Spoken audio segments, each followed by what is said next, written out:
What's up, everybody? Back here for episode 37 of the Pitside podcast. We've got a fantastic episode for you this week. We've got Andy Piercefield from Cool Ray Air Conditioning and Heating, our new title sponsor. And then we've got Marty Czekala from Slide Job Racing Network, who's going to be broadcasting all three Monday night races this season. So we're going to get started here real quick. It's a packed episode, so stay tuned. Welcome to the Pitside Podcast, where we discuss the latest news and developments in the G-Force Racing League, as well as other racing news inside and out of iRacing. Now here's your hosts, the A-Lit Outlaw, Preston Cranmer, and Roger, the Bassman Craig.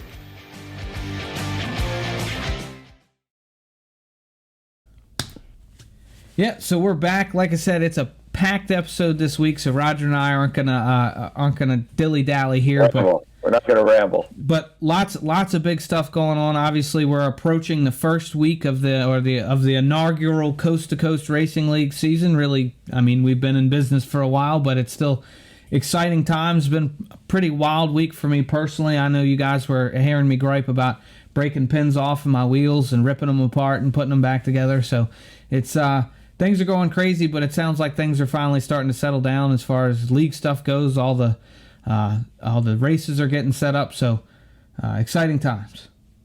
Yeah, so I think, by the time this podcast is out, all the announcements pretty much have been made. But Monday night we're going to be doing all three with Marty, and really looking forward to that.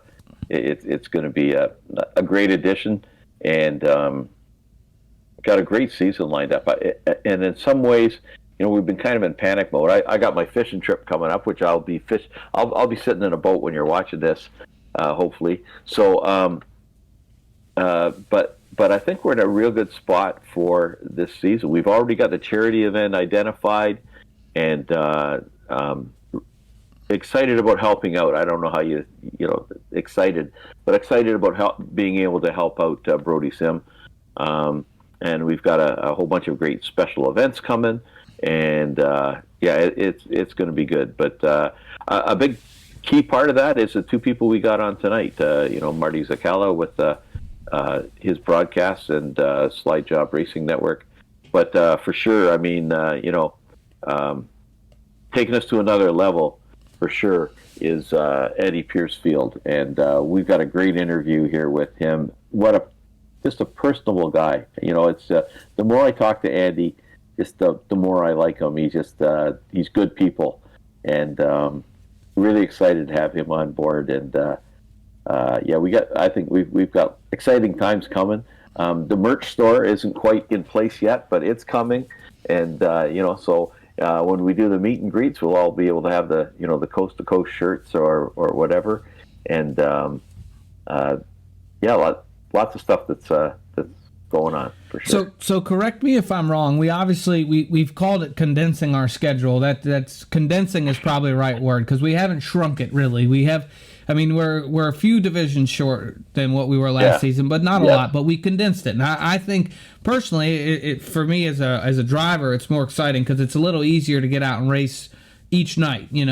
But I think after all that's happened, and we've had some big sponsors step up, we are probably not more nights, but we're probably broadcasting more races than we've ever broadcast before this season. Would that be right?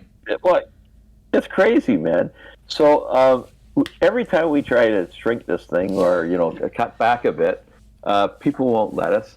And the same sort of thing. Yeah, you said it right. We're condensing where maybe some of the divisions, they're not going away, but they're being 5-week series or something combined with others. But the interesting thing is, Monday, Wednesday, and Thursday, other than the dirt mods, everything, all the dirt stuff, those 3 nights is being broadcast. And so if anybody, wants to get the dirt, as of at least when we're talking now, nobody's stepped up to sponsor the dirt mods. But if we can get a sponsor for that, we'll be broadcasting that. That would be 8 broadcasts. And no, I think we're at 7. I don't think we've done that many. And this is in a season of minimizing. So, I don't know what the fall looks like, but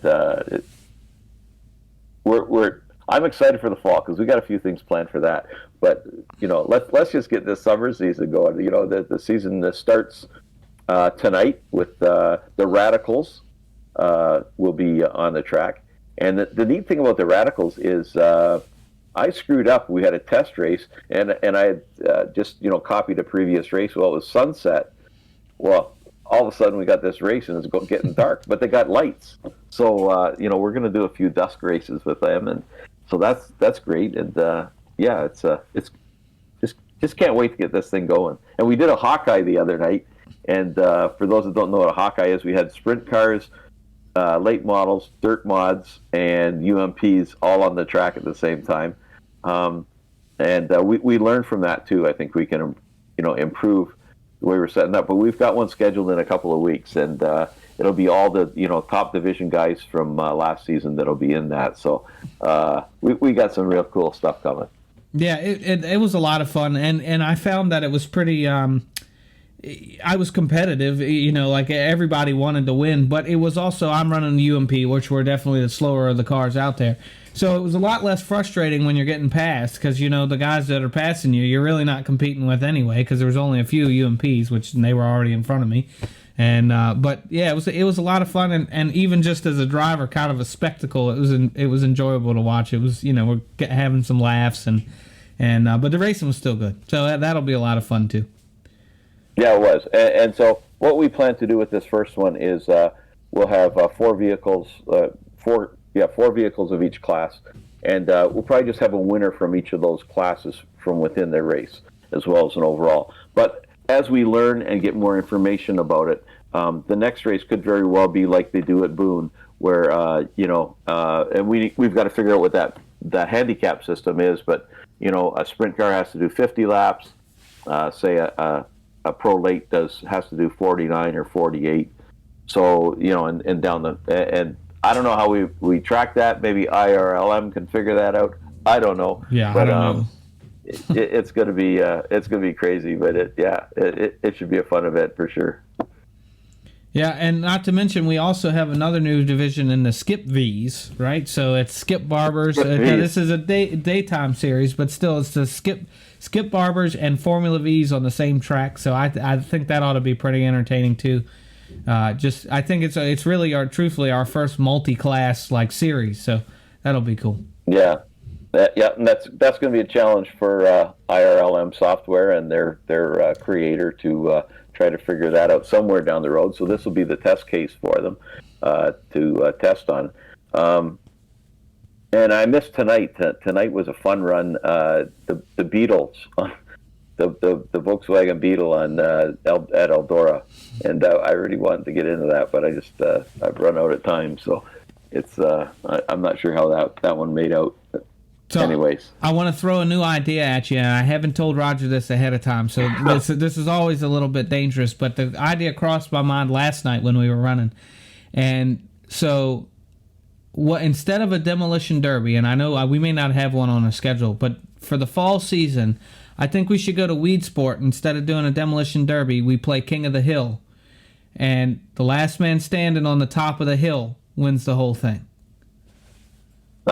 Yeah, I think maybe that's yeah. We might as well try it. We've tried some ridiculous stuff in the past. We might as well give this one a go too. Yeah, that's and I'm not sure if there's anywhere on the infield that you can't drive at Weed Sport. Versus I know at Cedar Lake you couldn't drive into the lake. Right. But so you can probably drive through the whole infield. Anyways, we're getting off. This is how these things happen. So.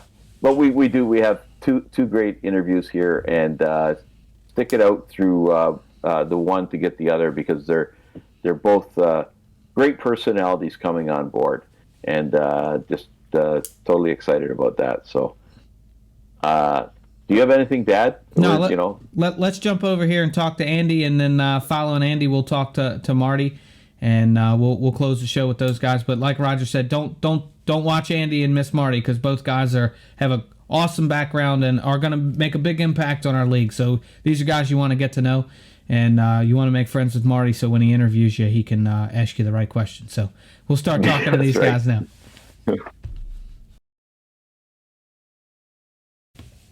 And we are here with Andy Piercefield from Cool Ray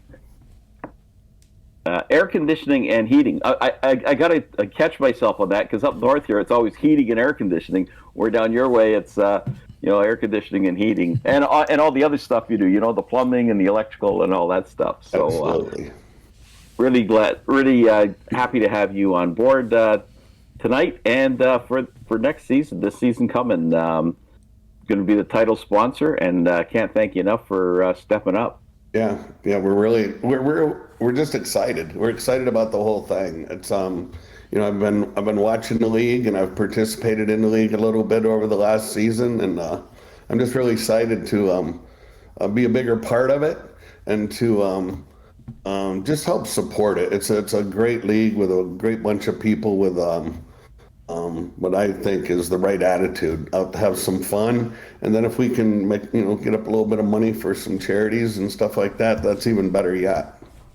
Yeah, absolutely. And we're just coming off the veterans charity that works so well, but we're already starting to talk up the Brody Sim charity that we got coming up this season. And we'll be talking a lot about that in the coming weeks for sure. But a great cause again. And happy to have you on board. So tell us a little bit about your racing background.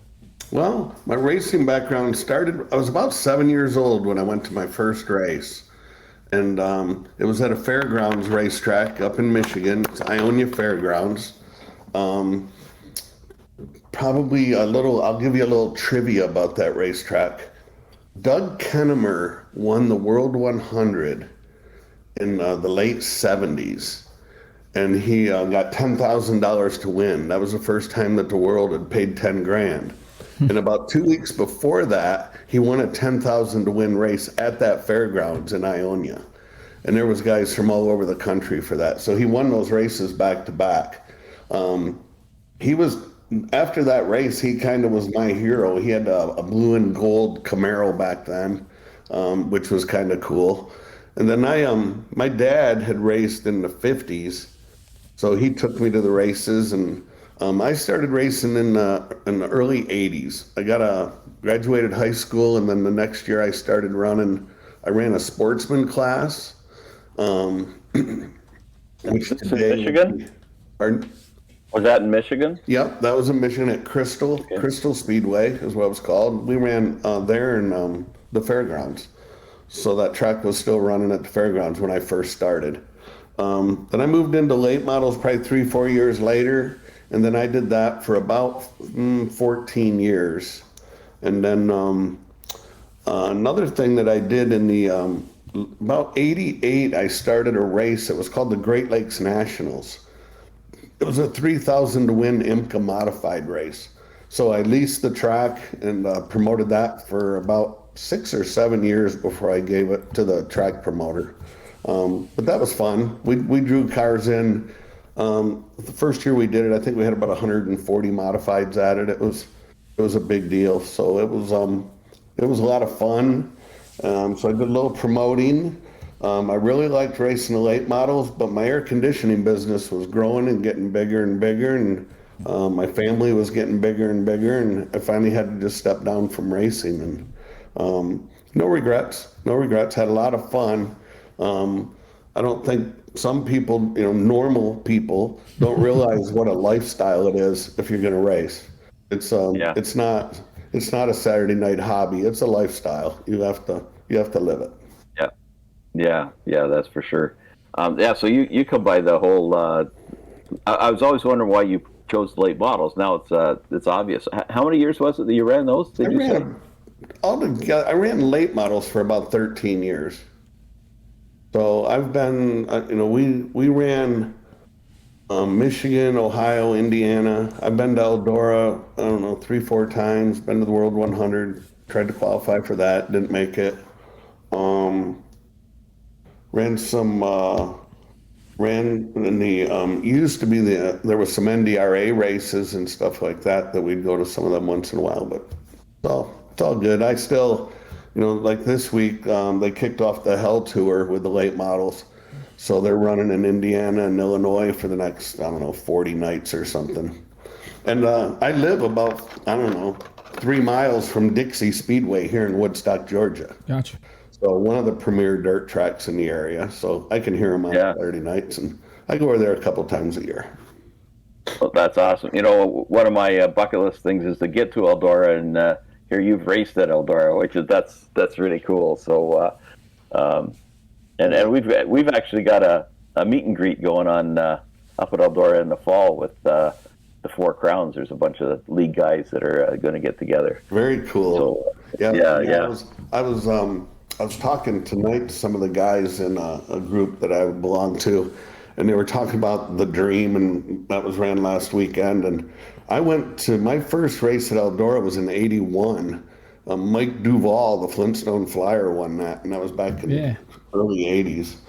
So yeah, a lot of love racing. I've got long history with racing. Yeah, that's awesome. How long have you been sponsoring the Xfinity car? This is our second year with Josh. So we sponsor Josh Williams. He I'll make it a short story. I have 2 adult sons. One's 30 and the other one's 28. They actually work for me now here in Georgia, but at the time, they both have worked at numerous racetracks. My older son worked at Talladega. He worked at Phoenix, and he did some other work for NASCAR. And then my younger son worked at Phoenix Speedway for about 6 years. So my son met Josh's manager, so they knew each other. So that was kind of our connection. And I wasn't really looking to get into that type of sponsorship and that type of advertising with our business. But it came along last year and it was affordable and our people enjoyed it. And Josh is just a really good guy. We sponsor him. We don't sponsor the team. So, if he changes rides or something, we'd go with him. But it's worked out good. He comes up and helps us with activation and stuff that we do to get some extra attention out of it. It's just been a good thing for us. It's awesome, man. That's awesome. And so iRacing, tell us a little bit, how long have you been iRacing? Yeah, iRacing. When did you get started? So iRacing started out, it's been a year. I just had to renew my membership. So it was like May 15th or something like that. So last year when COVID, I'm sorry, I've got something going on here. Last year with COVID, me and my younger son lives with me, and we were sitting here one night. We're like, man, we ought to get us a couple of rigs and start racing. And so we ordered up a couple rigs and we started, and it was probably, he did it more than I did for the first 3-4 months. I would go down there and practice, and he was out running hosted races and stuff like that. And then finally I took a week off. I just kind of did a staycation, and that's when I got hooked. Yeah. I got hooked. I was on it. I don't know. I probably averaged about 8 hours a day for 6 straight days. And after that week, I was just totally hooked to it. And I met some people. So I had never turned on the audio or the sound. I never met anybody. I would just go on and race, and people would write me nasty notes or something, and we'd just move on. Way more fun if you can hear them when they're mad at you. So I started doing that, and then I started getting really interested in the late model. I like it. I like playing with it. I can make it look like my old car. I can do whatever I want with it. And I got racing, and I found a league, another league that I belong to, and I started running with them. And what I found was I enjoyed league racing better than I did the iRacing. Yeah. I would sit there and work for 2 months to get my iRacing score up, and in one bad Saturday afternoon, I would destroy it, and it was very frustrating to me. So I had to change my purpose. So I joined that league and started running with them, and then I came across you, and I met you, and through those 2 leagues, it's been nice because it was nice. You hooked me up with John. So then I started racing with John and those guys on that Friday night. It gave me some guys to talk to. It's just a lot more fun if you have that extra activity going on with it. Yep. And I've just really enjoyed it. Now, I've been running some other classes.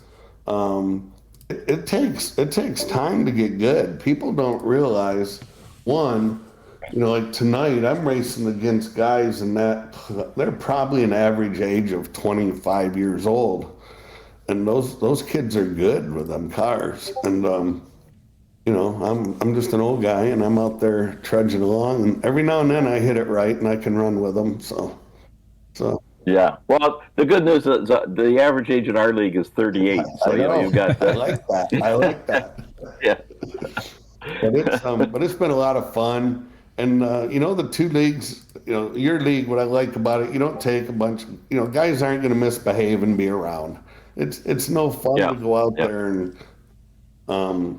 I was running one night, and there was a guy. I don't know if you've ever had it happen in your league, but they say it was like a troll. He comes in and he gets into these leagues and just goes out there and wrecks guys. Intentionally. And it was like, that was the only event I've ever seen that was kind of like, what the heck? But no, the guys I've raced with in your leagues have been good. They've helped me. They've helped me get faster. They've coached me. They've offered to help me with practices and stuff. And that just makes it, the community part of it. I know one day you and me were talking, Roger, and it's the community part.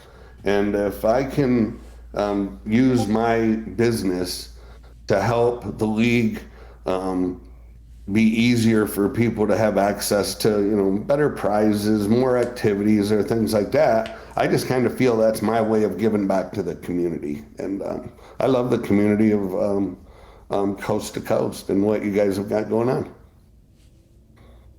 That's awesome, and we're so happy you found us and came on board. So we've got a few cool things planned going down the road here this season. We've got the pro lates. Will have the Toilet Bowl 100, which will be Mr. Plummer will be behind that. And what started that whole idea was you talked about those awards that you give to your plumbing graduates. You want to tell us a little bit about that? Yeah. So we started an academy.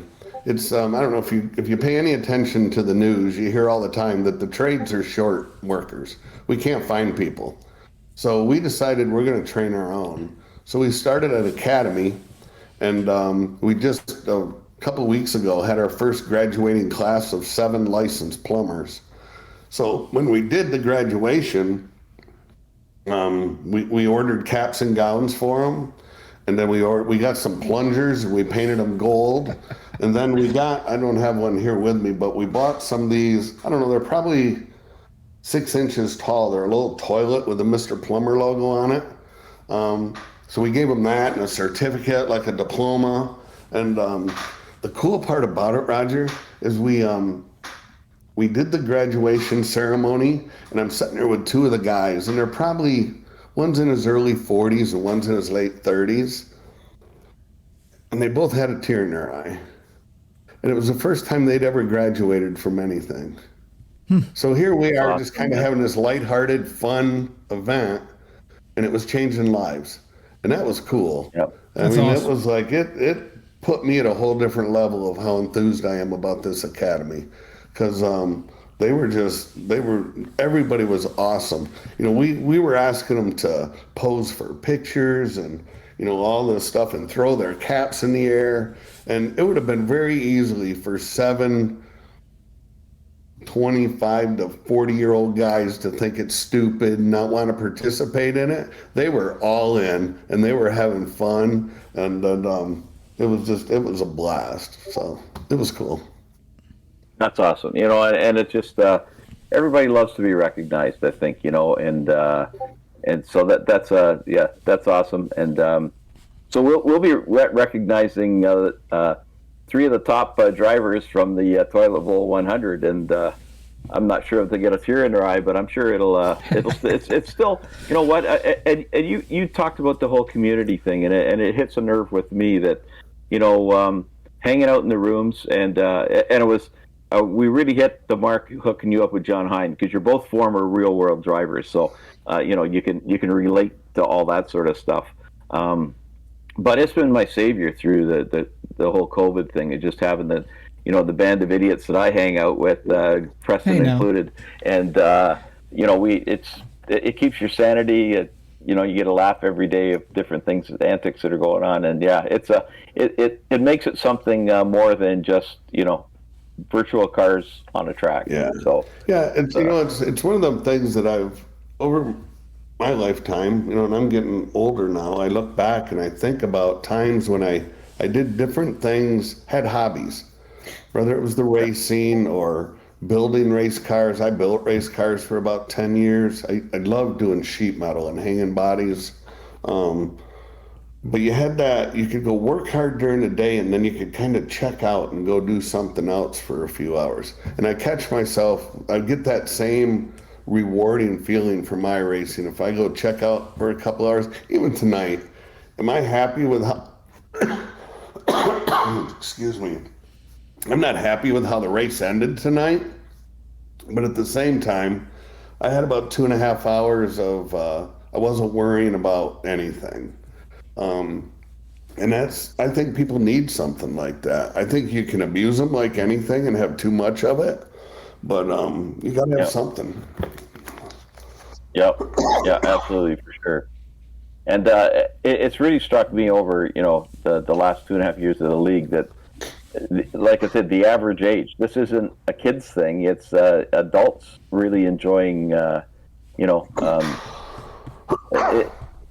it's kind of like our slogan, the cars are virtual, the racing is real. Sometimes it can be, as stressful or whatever as being on a regular track. Yeah. But and it's fun, and it's some guys take it a little too far.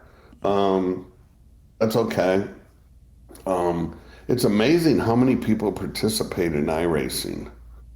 I don't know. Yes. There's a lot of leagues out there. You guys have a lot of competitors out there, I guess you'd call them. Yep.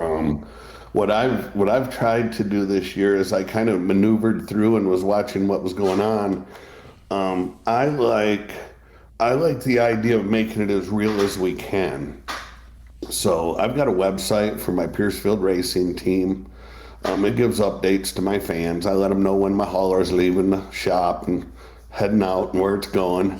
And my marketing team at work, they have fun with it because it's kind of their virtual racing team, and they're able to post things and play with it. And I got to share something with you, Andy. Yeah. So you did one of those posts where the hauler, you got the hauler out and it's going. I forget where it was going. I was hooked. I'm thinking, holy crap! Like, this guy doesn't just sponsor an Xfinity; he's running a pro late somewhere. And I got sucked right into the whole thing. So it was. So I put out the schedule early in the year. I posted on there that we were going to be running that other league, right? Yeah. And you can mention the league. I had like 80 people. Pardon me. You can mention the league. We're good with that. Well, it's a pro dirt late. It's pro dirt late models. Yes. Cody Early. It's a fun league.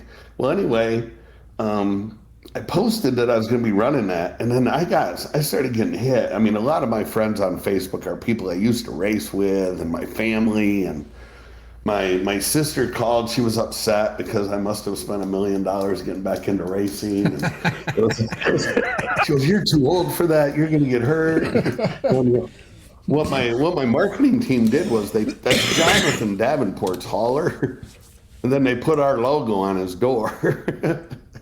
So we do all kinds of fun things with it. So I'll have people hitting it on there, and they're like, "Where are you racing?" And then I tell them, and they're like, "Oh man, you had me tricked. I was going to drive down there to watch you." And it was. So Roger, Roger, is this conversation? Are you just realizing now that, or did you know this before tonight? No. It was probably the next day, or like the next time he posted something like that. I don't know, but I was ready to send you a message, Preston, like, holy crap, this he's running dirt No, you did. He's running like You, the real you one. did send me that message. Did I? And you didn't send the clarification message when you figured it out the next day. So I'm sitting here just learning about this now.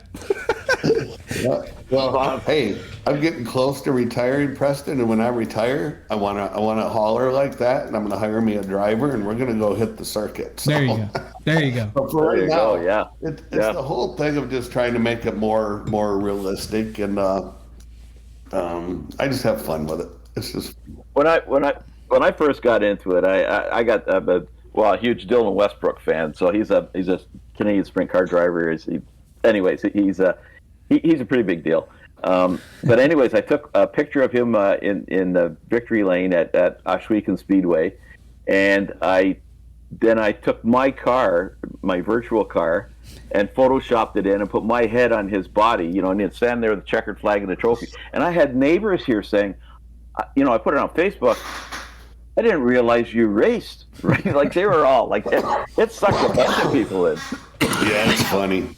It's funny. It's just been good. We have fun with it. It's I was trying to think of something. I don't know. They've posted some different things on there. They have fun with it, and I have fun with it, and it's funny to watch how people react to it, and then they figure out what's going on. And some of them don't know what's going on yet, so we'll let them figure it.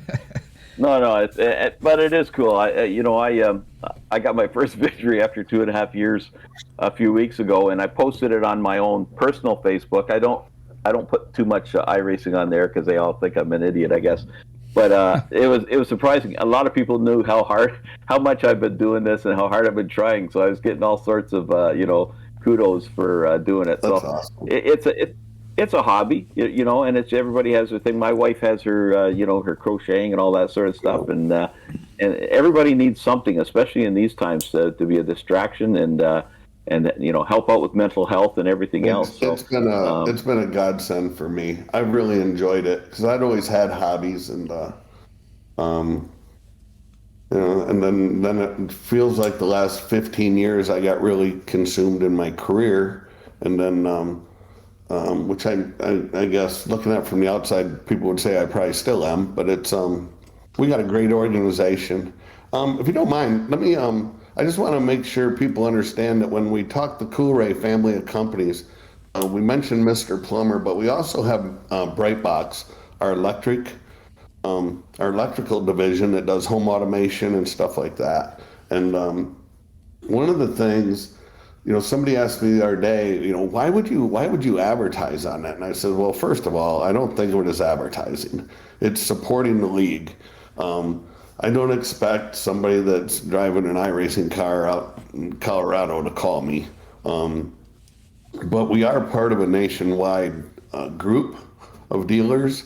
And I'm really not doing it for the advertising. But I do like to bring awareness to the trades.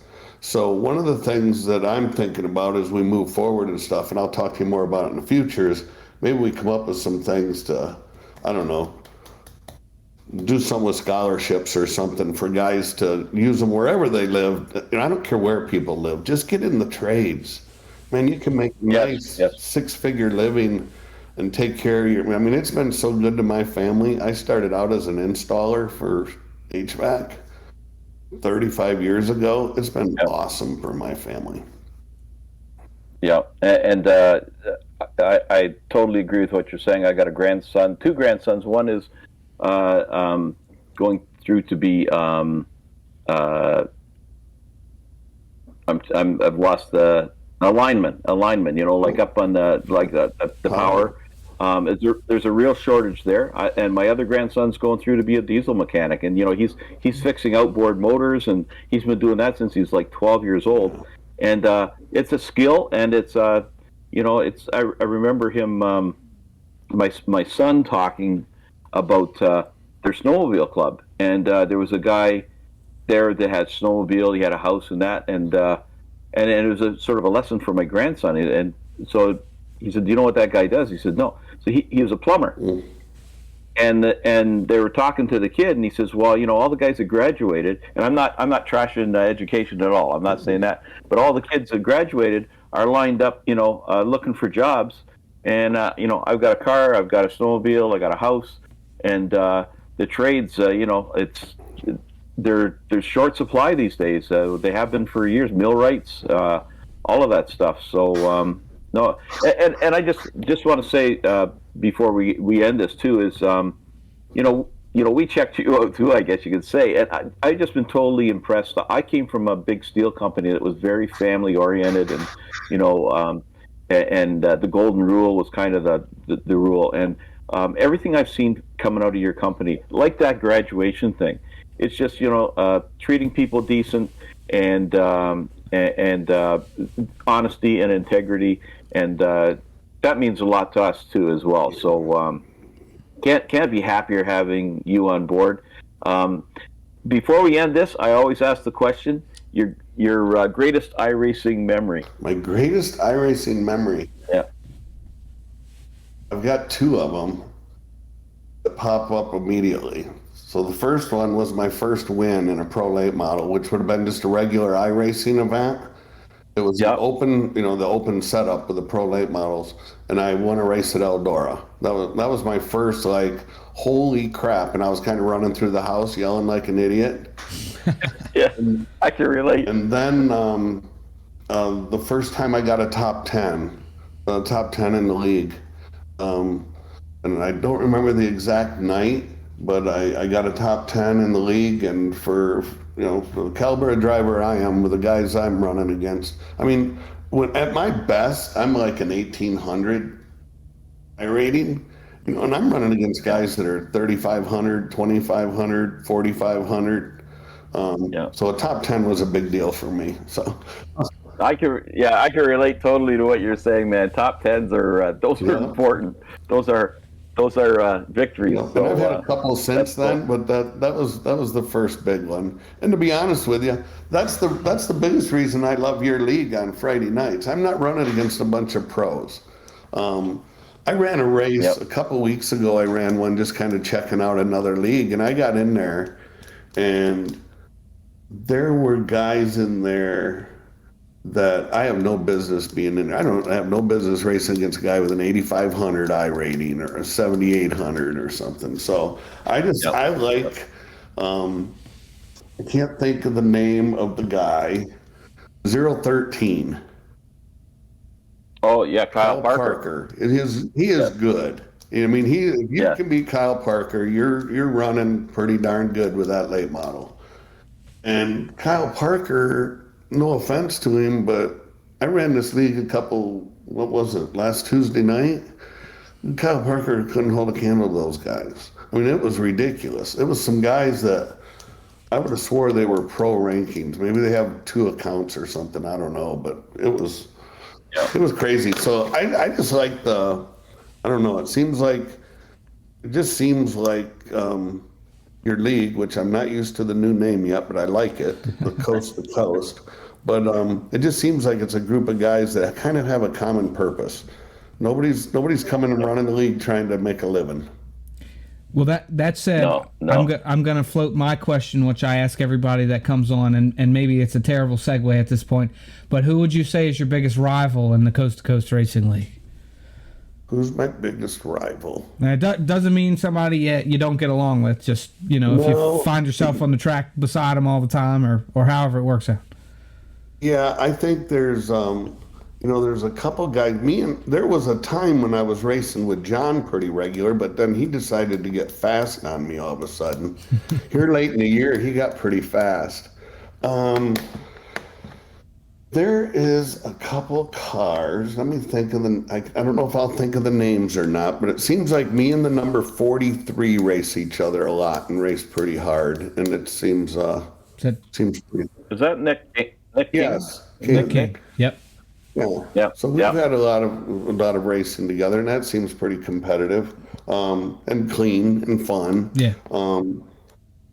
I'm the last guy that'll criticize anybody else's driving, because I can be coming down a straightaway and hit outside wall and the poles in the infield and everything else sometimes. So, I don't know. I don't really get into the criticizing other guys. Sure. There's always that guy. When I first started racing, with my sportsman, my brother used to get so mad at me. He'd go, "Man, you wrecked again. You got in a wreck with that guy." There was this one guy that we were the same speed, and we were. The difference is his career was on its end, and mine was just starting. So we were kind of. So there'd be nights where I wouldn't see him because I'd outrun him, and then at bad nights I'd be there with him. And we kind of used that as our gauge for how you were doing. And throughout my career, I would kind of pick markers like that. Who's the guy you're trying to beat to get to that next level? Yep. So I think, I didn't run as much the last season as I did the season before it. It just seemed like Friday nights, as we got busier, it was a hard night for me to get on there. But I'm looking forward to running all the races this next season, and I'd really like to see if I couldn't be a top 10 points guy. That'd be my goal. We'll be keeping our eye out for that. And, we could sit here and talk all night, but we got another guest coming on as well. So, but we need to check back, and we'll share trade a few more stories, because I've really enjoyed this time. And again, can't thank you enough for your support. And on behalf of all the league, because it's significant, and it's a trickle down to everybody. And just welcome aboard officially, I guess, and look forward to holding a lot of special events with you and doing lots of special things. We're thrilled to be a part of it, guys, and don't hesitate to reach out if there's something we can do to help. And I know Preston's been great, and he's worked a little bit with Travis getting stuff together, and we'll. Whatever we can do. I'm looking forward to it. I think it's going to be a great partnership. Yeah. We're gonna make it a big deal, man. It's nice having you, Andy. Yeah. Thanks, guys. Thanks for taking the time, buddy.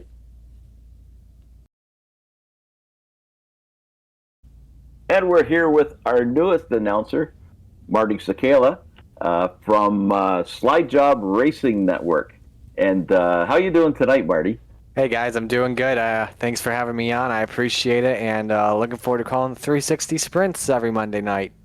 Well, we are pumped. Just for people who aren't aware, we had championship night coming up, and we were kind of stuck for an announcer. And I put this ad out, and Marty answered it. So we're talking like by the time we get in, just sort of. Talking to each other, it's Monday morning, and Marty said, "Yeah, he'll do it," and he killed it, man. You killed it, buddy. It was an awesome broadcast right out of the box. So can't wait to see what you're going to do with a little bit of prep time, because you put that together, and your knowledge of the league, just from kind of like ground zero hours earlier was phenomenal. So kudos to you on that job. I appreciate that, guys. Yeah, that was a fun race to call during the B division. So it's gonna be a fun, packed 3 hours: C class, B class, and A class. Yeah, I'm excited. Yeah, so that's I think everybody's aware of it now, but I mean that's the other big dimension here is we're doing the full night of racing. We've typically only done the Renegades, and we're really looking forward to that. I'm sure there's two divisions that are looking forward to that coverage, and it's going to benefit you as well, because you're going to be familiar with all the drivers as they move up through the, up the ladder and or down the ladder or whatever it is. But you'll be aware of all of them. But tell us a little bit about your background. So I graduated from SUNY Brockport in 2019, end of 2019, with a bachelor's degree in broadcasting and journalism, and right out of the box I instantly got my first gig with the college as their play-by-play announcer, starting with basketball, and then in addition to that I was doing some other gigs at CJ Country, a local radio station in my area, as a news guy, now a board operator there and a weekend DJ, so a nice little promotion I got working with them. And then also starting up after I graduated, I got a gig at Rock Sports Network. I'm the host of RSN Trackside, Western New York's only auto racing show at as we record this, Wednesday nights at 7 o'clock on Rock Sports Network's Facebook page. And do a lot of stuff talking NASCAR, talking local racing there. And usually on weekdays during the summers, I am here doing iRacing stuff and hosting RS and Trackside. And then Fridays and Saturday nights, I am at a racetrack covering races for RS and Trackside. And then since November, I've been doing some writing for Race Pro Weekly, one of the biggest motorsports websites in the Northeast. Getting to write up a lot of recaps, some features. It's a lot of fun. Sounds like you have a lot of free time. Absolutely. No, I'm kidding. I'm kidding. You're obviously extremely busy. I think the one thing here is that Marty and I have a lot in common. Our studios, and you'll see what I'm talking about in a second, Marty, is I've kind of outdone you there. But if you look behind you, you've got. I have a lot of friends that are. You haven't seen my bedroom though. I'll tell you that, because now I'm currently in a makeshift room. This is what used to be our spare bedroom in my house, but I do RS and Trackside from my bedroom, which I call the Slide Job Studios, based off of Dale Jr. Plus, I have a World of Outlaws street sign that says Slide Job Street, and my room has an entire wall of 164 diecast of NASCARs, Indy cars all over the background. It's actually got a couple of drivers that have been very impressed by it. So, well, I've checked out the RSN stuff, and I've seen that your other studio, and it is very impressive. So that's very cool.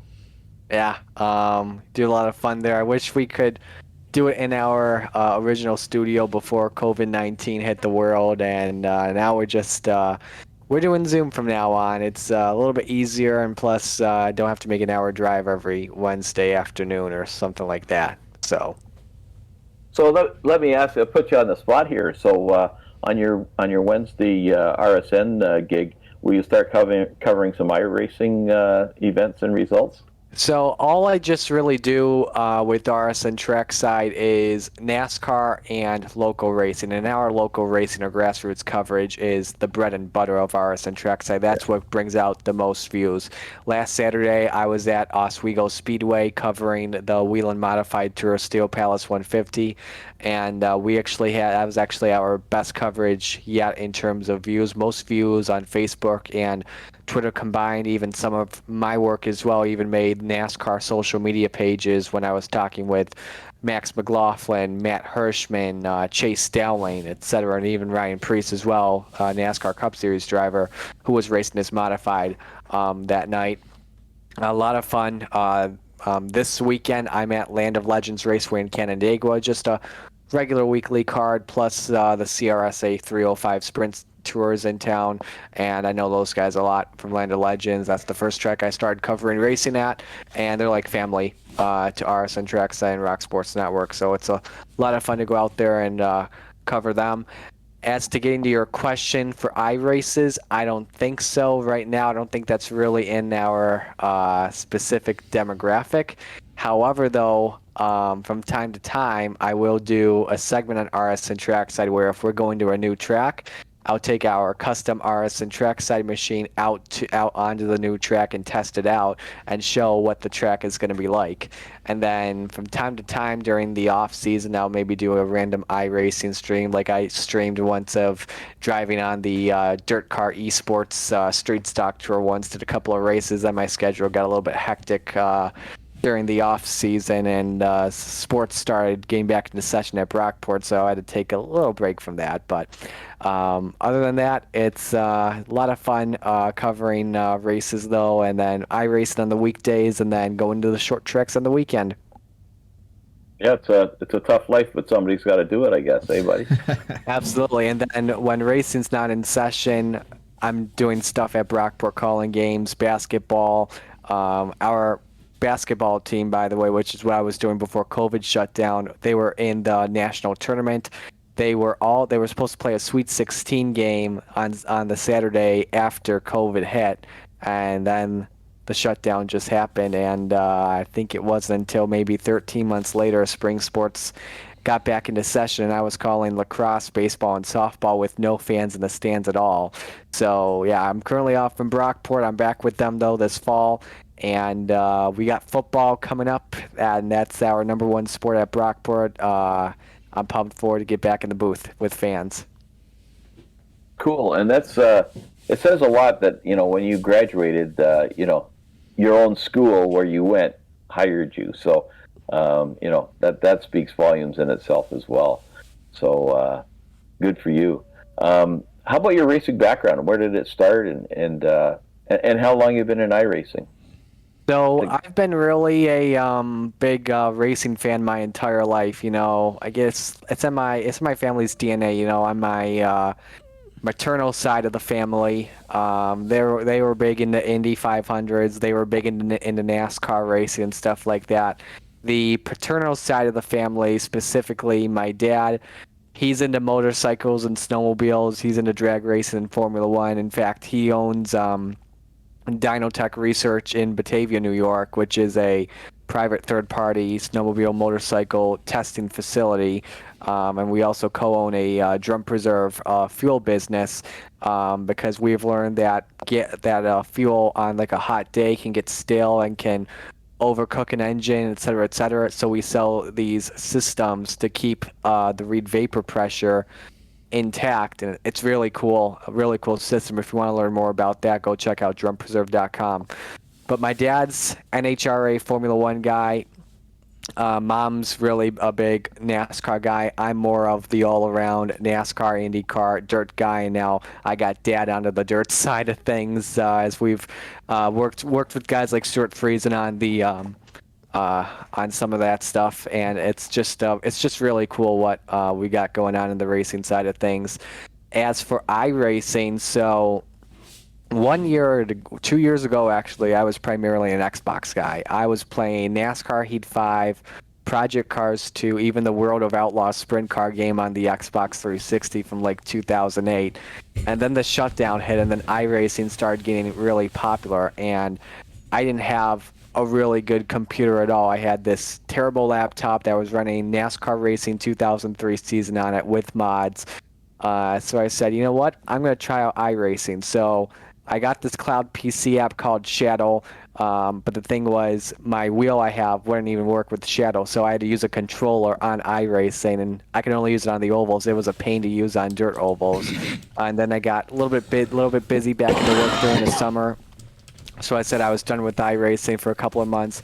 Then in November, I had nothing to do, and I wanted to get back into iRacing a little bit more. Plus, a few friends of mine were saying, "Yo, you should join some iRacing leagues that we're a part of." So I went to Best Buy one day, just at a random. I saw a $1,400 PC with a nice graphics card, nice amount of RAM on it. That was a good deal.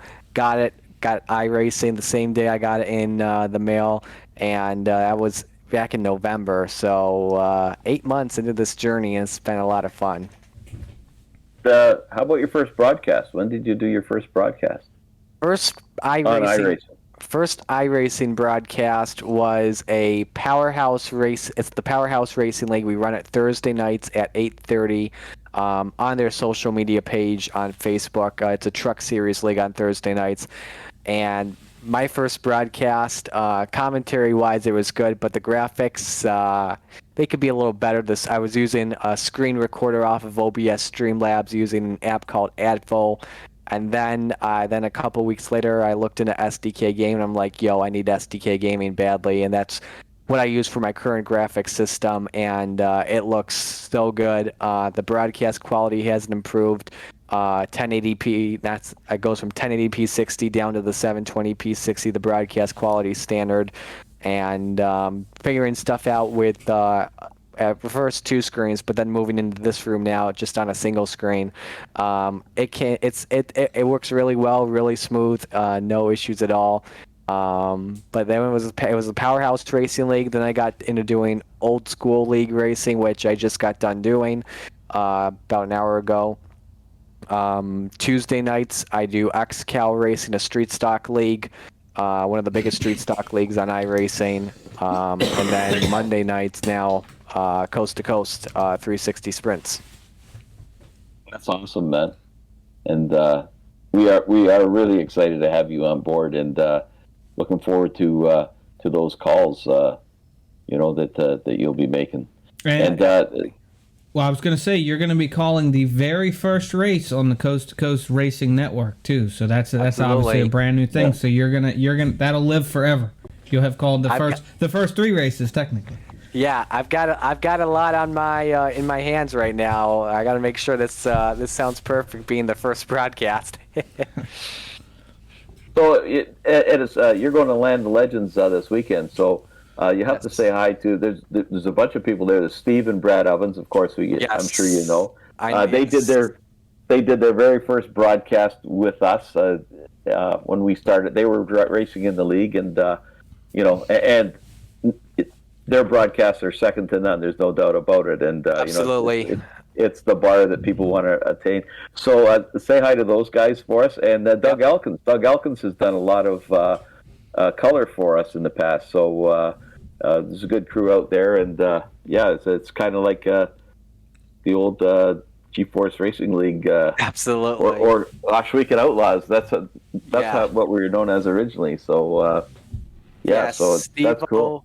Yeah, Steve-O and Brad-O are awesome guys. I call Steve Steve-O because I have another friend named Steve in the dirt track business, so it's easy to call Steve Ovens Steve-O. I've worked with him many times doing pre-race previews for when I'm at the track for the RSN Trackside Facebook page. I've even called a race with him at Land of Legends doing a hobby stock feature on color, so that's been fun to do. And we actually sponsored during the off season for RS and Trackside. We'd sponsored the Land of Legends big block and Woodhull small blocks. So getting our exposure out there, getting a bigger reach and views so far for the show there. Doug Elkins, awesome guy to work with in the pits, and just like mostly from time to time, because I always see him pre-race and we always discuss things. The first time I always see him in the pits is when he's recording an interview, so I always go up behind the car and just start bombing his interviews. And I love messing with Doug. Doug's an awesome guy to learn from. Cool dude, and hopefully I getting to work with him on something for RS and Trackside in the future. Who knows? Because we've been discussing a couple of things on that. Well, that's cool, man. And the other one too is the Raiders division is now sponsored by Empire's Super Sprints with Dean Reynolds, and you've done some work with them as well, haven't you? Yep. Well, not a lot though, but a little though, and they've been pretty impressed so far. So Dino is the main guy for the Empire Super Sprints and the head of Dirt Car Northeast and the Super Dirt Car Series. And Super Dirt Car Series is the series I cover the most. I love the big block modified racing. The first race I went to was Ransomville 2018. I loved it. Went to my first Super Dirt week in 2019, and I have not looked back since. Covered Oktoberfest in the fall of 2020. That was a little weird time of covering, no fans though, but that was a lot of fun getting to cover that and work with Dean on that. And then the first time the Empire Super Sprints were at Genesee Speedway, 15 minutes from my house. First time in I think 14 years, I want to say, since 2007. A good race overall. Getting to work with Dean, doing a post-race interview with him on how the race went as a whole. Nice race seeing No Panic Davey Franick taking home the win at Genesee. And then next time I cover the Super Sprints, I think, is July 4th. They're in Weed Sport ending their speed week. So as of right now, I'm planning on going down there to cover the racing. The one thing I got out of that conversation, Preston, was I'm wondering, there's Steve-O, there's Brad-O, there's Dino. I wonder if it's Presto and Roger-O. Well, it makes me think he's a hockey guy, because hockey guys give people nicknames like that all the time. Yeah. I'm not. Yeah. I mean, I used to be a big hockey guy, but then the Buffalo Sabres started playing bad, so I'm like, okay, I'm getting out of this from time to time. I'll still watch hockey though, and the Sabres when they're on national TV, and then of course, Stanley Cup playoffs and finals underway. Well, so now I'm wondering how old you are, which you don't have to tell us, but because as long as I can remember, the Sabres have played bad. So anyway, I'll digress. I'll just tell you this. The last time the Buffalo Sabres were in the playoffs, my voice was not deep. Well, that's better than the Leafs. At least I was around when the Leafs were in it. And my first Buffalo game, I was at the old Odd, and Charlie O. Finley, he was the owner of the Oakland Athletics and the Oakland. What were they called? Oakland Seals, of course, Oakland Seals. And Charles O'Finley, it was their first game with the new expansion Buffalo, and he presented a seal at center ice. There's a seal flopping around. I'm sure that in today's age that wouldn't go over so well. So that would have been fun to go check out the Odd back in the days if I was born a couple of years before they closed. One of my favorite memories I've seen on video online are Brad May's goal where Rick Jenneret was shouting out Mayday, and then one of the brawls against the Flyers. Yeah. It was, and you'd sit up in the second level of the nosebleeds there, the Odd, and it was like scary. You're just almost hanging, but you could hear every skate, like all the skate sounds. You hear the guys calling each other across the ice. Like, it was unbelievable. All the sound came up there. It was a great venue to watch the games. But anyway, so we look forward to having you on board now. And Monday nights is, you fill the big hole for us, and in a big way. So we're really looking forward to, no pressure, just the first time ever on, Coast to Coast Racing Network. But we know you'll do it. I can't wait to work with you guys. It's going to be a lot of fun. Monday Night Madness. You don't want to miss it on the Coast to Coast Racing Network and Slide Job Racing Network. There you go. Thanks a lot, buddy. Take care, and we'll be talking to you again. Appreciate it, guys. Thanks for having me on. 2, 1.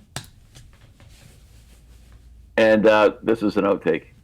Because how do you say your last name? Czekala.